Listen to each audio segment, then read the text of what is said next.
नमस्कार दोस्तों, आज मैं आपसे बात करने वाला हूं। जो भी व्यक्ति फर्स्ट टाइम नई पॉलिसी हेल्थ इंश्योरेंस की ले रहे हैं, उनको ये जानना बहुत ज़रूरी है कि हमें अपनी इस पॉलिसी के अंदर में कौन सा क्लेम किस टाइम पे मिलेगा या किस टाइम पे नहीं मिलेगा या बिल्कुल नहीं मिलेगा। तो ये मैं आपको 5-6 पॉइंट्स हैं, उसको समझना बहुत ज़रूरी है, जिससे कि हम कभी भी इस हेल्थ पॉलिसी को लेकर के या कभी हमें क्लेम नहीं मिलता है तो हम उसको लेकर के परेशान ना हो।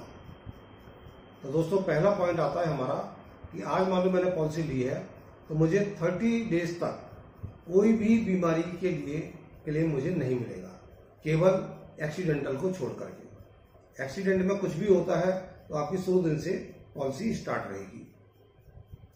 दूसरा पॉइंट आता है कि कोई भी मेरा इलाज हो रहा है तो उसके लिए मुझे 24 घंटे का एडमिशन और साथ में डायग्नोस का मतलब है कि ऑन रिकॉर्ड।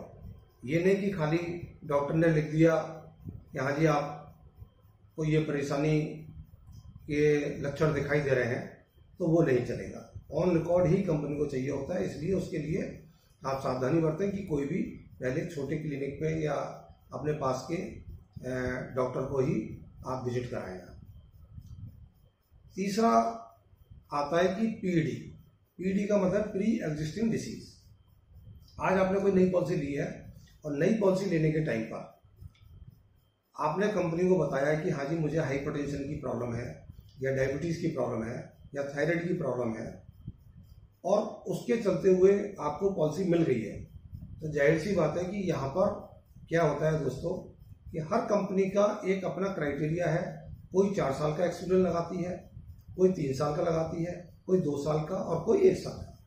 तो जिस कंपनी की भी आप पॉलिसी ले रहे हैं, जिसके अंदर में जो भी कंडीशन है, तो आप समझिए कि उससे रिलेटेड आप वो क्लेम उस टाइम तक नहीं ले सकते जितने साल के लिए आपको वहां पर लिख करके दिया हुआ है।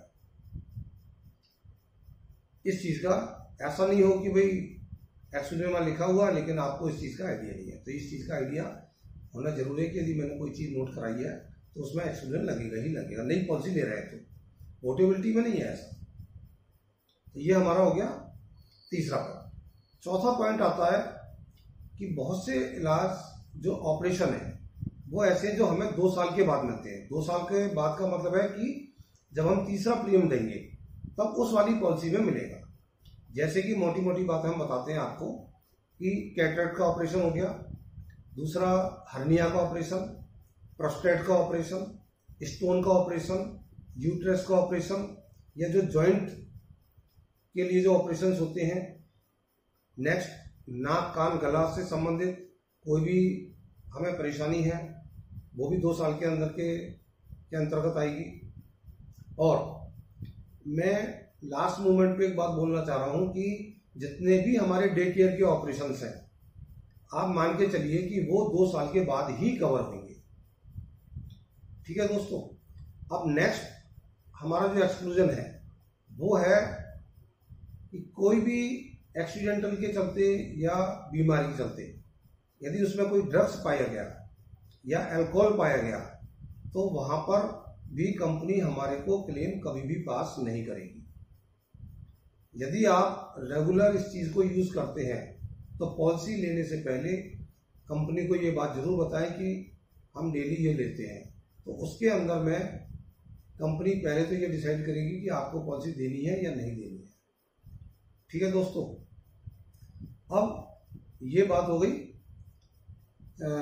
अल्कोहल और ड्रग्स की। ये कहीं भी मेंशन होगा तो अपने को नहीं मिलेगा।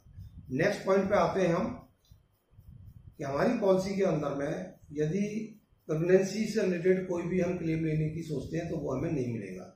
यह हमारा डेंटल से संबंधित बहुत से लोगों के अंदर ऐसी क्वेरी रहती है कि जब हम पॉलिसी ले लेते हैं तो हमें जब दांतों के ऊपर हमारा कोई भी खर्चा आता है तो हम जानने की कोशिश करते हैं।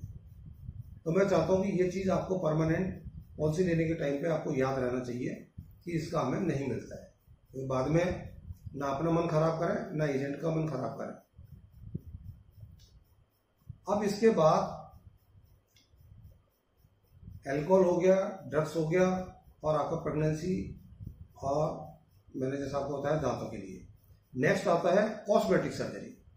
कॉस्मेटिक सर्जरी में बहुत ही साधारण सी बात है कि हम कोई भी चीज़ अपनी अच्छे के लिए, अपने आप को अच्छा बनाने के लिए, जैसे हेयर ट्रांसप्लांट हो गया, या आंखों पे जो चश्मा होता है, कई बार हम चश्मा उतारने के लिए भी डॉक्टर से कंसल्ट करते हैं, या कोई स्किन से रिलेटेड कोई हम कुछ ऐसा करते हैं, तो ये सब कॉस्मेटिक सर्जरी में आता है। और कॉस्मेटिक सर्जरी का हमारे को कोई क्लेम नहीं मिलता है। तो दोस्तों, कोई भी आप नई पॉलिसी ले रहे हैं तो आप इन चीज़ों को जरूर जानने की कोशिश करेंगे जो मैंने आपको बताई है, कि इसके अंदर में आपको क्लेम या तो नहीं मिलेगा, और मिलेगा तो किस टाइम पे मिलेगा, ये आपको जानना जरूरी है। दोस्तों, मैं समझता हूँ कि मैंने आपको ये जानकारी जो दी है वो आपको अच्छी लगी होगी।